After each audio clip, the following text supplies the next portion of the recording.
बहू के पलटते ढंग। पुणे में रहने वाली शीना की ससुराल में सिर्फ 3 लोग थे। इस वजह से घर में ज्यादा काम नहीं होता था, तो वो दोपहर तक अपना सारा काम खत्म कर लेती थी। लेकिन उसके बाद वो बोर हो जाती।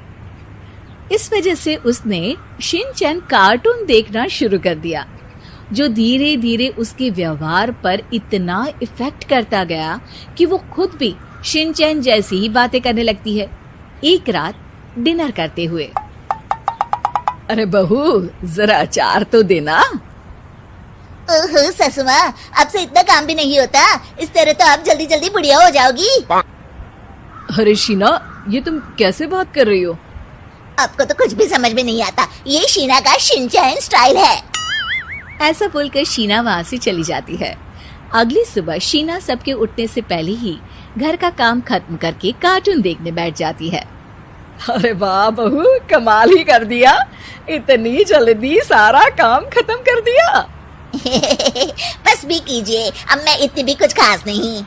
ओफो, तुम और तुम्हारे शिनचैन का भूत, जाने कब नॉर्मल इंसान की तरह बात करोगी। मॉम, आप तो बस मुझसे जल्दी रहती हैं। आपको क्या पता मेरी लाइफ कितनी मुश्किल है। अच्छा छोड़िए, अब मैं शॉपिंग के लिए जा रही हूँ। हाँ, तो ये है तुम्हारी मुश्किल लाइफ। शीना शॉपिंग करने मार्केट पहुँच जाती है, जहाँ उसे जय के ऑफिस की एक लड़की मिलती है। हेलो, आप जय की वाइफ है ना? हेलो, मेरा नाम शीना है। मैं 26 साल की हूँ और मुझे शिमला मिर्च बिल्कुल भी पसंद नहीं है, पर शिमला जा सकती हूँ। हाँ। शीना की बात सुनकर लड़की आगे कुछ बोले बिना वहाँ से चली जाती है। कमाल है, आजकल के बच्चों को इंटेलिजेंट लोगों से बात करना आता ही नहीं। शीना शॉपिंग करके घर वापस आती है, जहाँ सास और जय साथ बैठकर आइसक्रीम खा रहे होते हैं। मैं कितने मतलबी लोगों के बीच रह रही हूँ। एक छोटी प्यारी बच्ची के बारे में सोचे बिना सब आइसक्रीम खाने बैठ गए। अब इतना नाटक करने की जरूरत नहीं है। तुम्हारी आइसक्रीम फ्रिज में रखी है, खा लो। आइसक्रीम, मैं आ रही हूँ। इसी तरह दिन बीतते हैं। अभी तक तो घर में सारे लोग शीना की हरकतों से परेशान हो चुके होते हैं। एक शाम उनके घर पड़ोस के अंकल आते हैं, जिन्हें देखते ही शीना बोल पड़ती है। हेलो अंकल, आज आप यहाँ? ये कह रही है आप यहाँ बैठिए, हम अभी आते हैं। ऐसा बोलकर शीना की सास उसे लेकर रसोई में चली जाती है। अरे वो तुम्हारी पापा की उम्र के हैं, उनकी इंसल्ट तो मत करो। आपको तो बस अपनी ही खुशी दिखाई देती है। शीना के ऐसे बोलने पर सास हैरान रह जाती है और शीना बाहर आकर अंकल से कहती है। तो अंकल, आज आप क्या लेने आए हैं? या फिर बस सासू माँ को देखने का बहाना चाहिए? वैसे ये इतनी भी अच्छी नहीं है, पूरा समय मुझे डांटती रहती है और कभी कभी तो खाना भी नहीं देती। अंकल हैरानी से उसकी ओर देख रहे हैं। तभी उसकी सास वहाँ आती है। अरे शीना, इतना झूठ मत बोलो, मैंने कब तुम्हें खाना नहीं दिया? अरे ऐसा बोलोगी तो तुम्हें आज रात का खाना सच में नहीं मिलेगा। देखा, मैंने कहा था ना, बच्ची पर जुल्म करती है। आप मुझे अपने घर ले चलो अंकल। इस तरह दोनों सास बहू में तू मैं शुरू हो जाती है, जिसे देख अंकल तो डर कर भाग जाते हैं, लेकिन वो दोनों चुप ही नहीं होती। रात को जय के घर वापस आने पर सास उसे शीना की सारी बात बताते हुए कहती है। अरे इसके सर से कार्टून का भूत तो उतारना ही पड़ेगा। मौका या वक्त कुछ देखती ही नहीं, बस बकवास शुरू कर देती है। बात तो आपकी सही है, पर क्या करेंगे? अरे कार्टून देखकर ऐसी बनी है तो इसकी कार्टून ही बंद कर दो। हाँ, कार्टून बंद करके कुछ समझदारी वाली चीजें दिखाते हैं। जियोग्राफी दिखाना शुरू कर दो ना, क्या पता कुछ अकल आ जाए।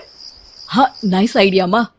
इस पर जय केबल टीवी पर ज्योग्राफी छोड़कर बाकी सारी चैनल बंद करवा देता है, पर शीना भी किसी से कम नहीं होती। ओहो पतिदेव, अपने आप को बहुत स्मार्ट समझते हो। शीना मोबाइल पर YouTube ऑन करके उस पर शिनचैन देखने लगती है। शीना की इस स्मार्टनेस को देखकर जय तो बेचारा सर खुजलाता ही रह जाता है।